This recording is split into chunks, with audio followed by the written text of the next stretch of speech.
Do you know? If you find the problem difficult, you must know. One day in 1796, at the University of Göttingen in Germany, a 19-year-old young man finished his dinner and began to do 2 daily routine math problems given to him by his teacher alone.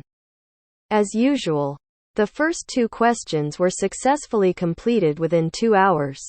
But the young man found that the teacher gave him an extra question today.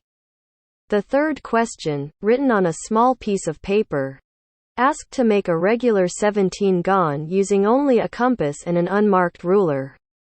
The young man did not think much, and just did it. However, the youth find it very difficult. At first he thought, maybe the teacher made it more difficult for me. However, as the minutes passed, there was no progress on the third question. The young man racked his brains, feeling that the mathematics he had learned was of little help in solving the problem.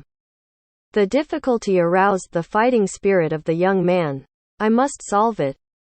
He picked up the compass and ruler, drew on the paper, and tried to solve this problem with some unconventional ideas. When the window showed a ray of light, the young man breathed a sigh of relief, and he finally solved the problem. When seeing the teacher, the youth felt a little guilty and remorseful. He said to the teacher, I did the third question you gave me for a whole night. And I failed your cultivation of me. When the teacher took over the student's homework, he was very surprised on the spot.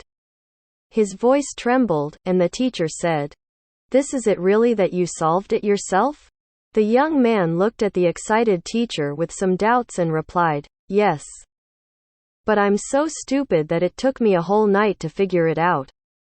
The teacher sat him down, took out the compass and ruler, spread out the paper on the desk, and asked the young man to do the problem in front of him. The young man quickly solved the problem. The teacher excitedly said to the young man, Do you know that you have solved a mathematical problem with a history of more than 2,000 years? Even Newton did not solve it, Archimedes did not solve it, and you solved it in one night. You are a genius. I was working on this problem recently, so when I asked you a question yesterday, I accidentally put a small note with this title in the question for you. Later, whenever the young man recalled this incident, he always said, If someone told me that this is a mathematical problem with a history of more than 2,000 years, I might not be able to solve it. This young man is the mathematician Gauss. For more updates, subscribe to our channel, click the show links and enjoy watching the videos.